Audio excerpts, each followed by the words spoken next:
Come ad ogni inizio autunno, la signora Polenta aveva organizzato una piccola festa a Storo, paese della famosa farina di grano turco. Le prime ad arrivare, come sempre, furono le signore Luganega e Mortandela. Buongiorno carissime, non ho ancora finito i preparativi. Accomodatevi pure nel salotto. Grazie mille, cara.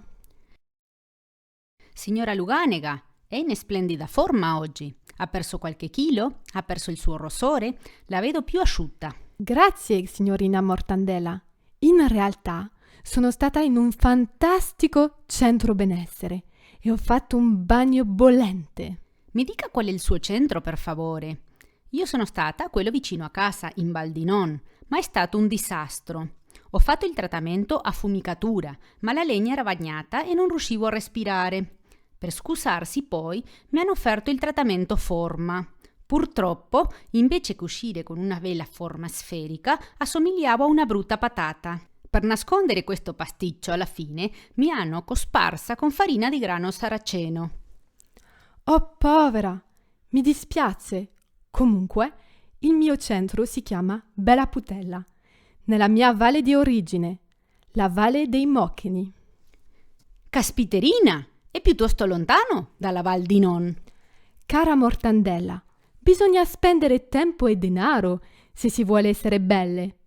A proposito di bellezze, ha visto quel tipino che è appena arrivato?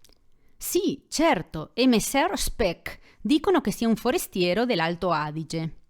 Ma non importa, che alto e slanciato, che abbronzato e che asciutto. Ho sentito dire dal signor Bezzena che Messer Speck si prepara da mesi per questa occasione, col massaggi e salamoie. Comunque, so che purtroppo è già impegnato con la giovane e profumata carne salata gardesana. Che giovane e raffinata, come il suo compaesano, l'olio extravergine del Garda, così dolce e dorato. Tutte le verdure sognano di poterlo incontrare, dalla signora Verza alle cugine Cipolle e la simpatica Rappa. Ho visto la Rappa l'altro giorno. Era con quella miserella della Ciuiga di San Lorenzo in Banale.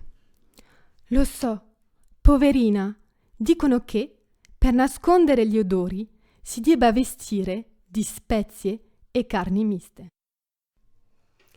Benvenuti fratelli Cappucci della Val di Gresta. Accomodatevi qui vicino al fuoco. Grazie, signora Polenta. Ci andiamo tra un momento.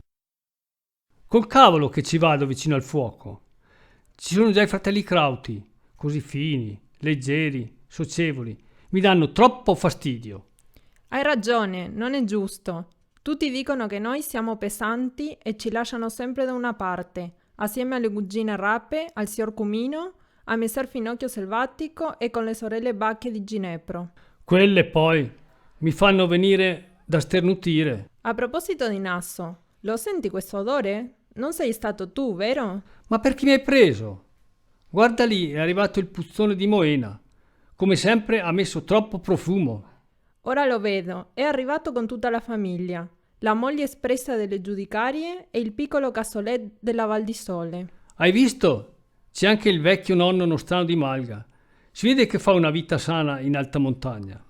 È sempre in grande forma, come d'altra parte anche la giovane Tosella del Primiero. Hai visto che bella figliola? Ma cosa dici? Io la trovo un po' troppo pallida.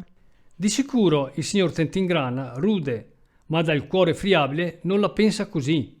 Hai visto come la corteggia? Già, è un vero rubacuori. Che grandi e grossi siete diventati, marroni di Castione. Uela, com'ela? Siamo felici di rivedervi, noci del Bleggio. Era proprio da tanto tempo che non ci incontravamo. È vero, è passato tanto tempo, ma certe cose non cambiano mai. Già, guardate lì per esempio. I broccoli di Santa Massenza e i broccoli di Torbole che litigano su chi sia il più bello. Uno dice di essere più alto, più verde, più riccio, l'altro che è più giovane e gustoso. Ridicoli, quei due pagliacci non mi arrivano nemmeno a ginocchio.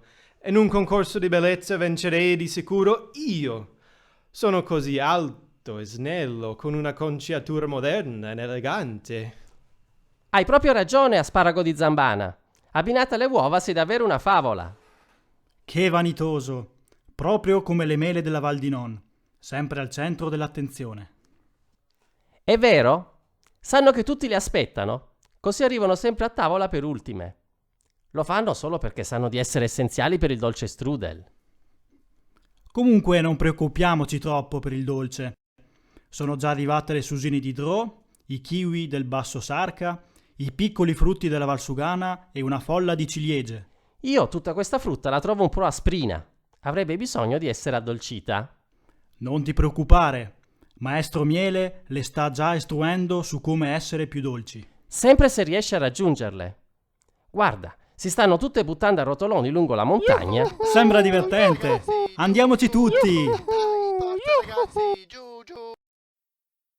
Ciao Grappa, guarda quanti vini. Mi sento ridicola tra tutti questi bei fusti. Non ti lamentare, cara acqua di montagna. Loro devono fare a gara per conquistare un posticino a tavola, mentre tu sei sempre al centro del pasto, dall'inizio fino alla fine.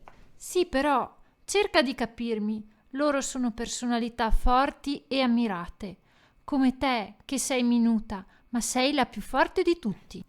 Hai ragione, ma vedi, anch'io ho bisogno di aiuto.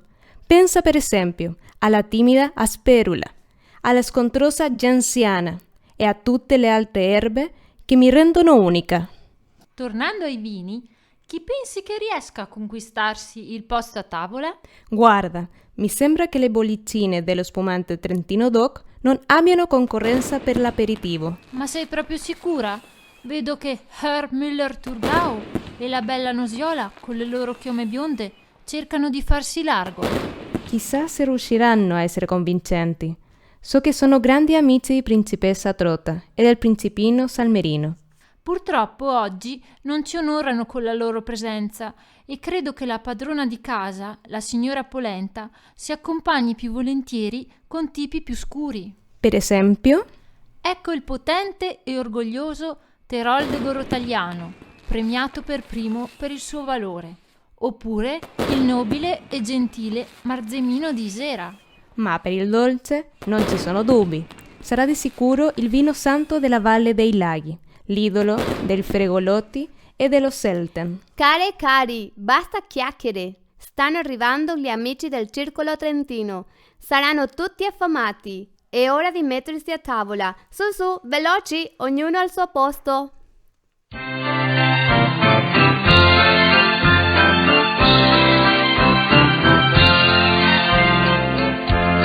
Quando si pianta la bella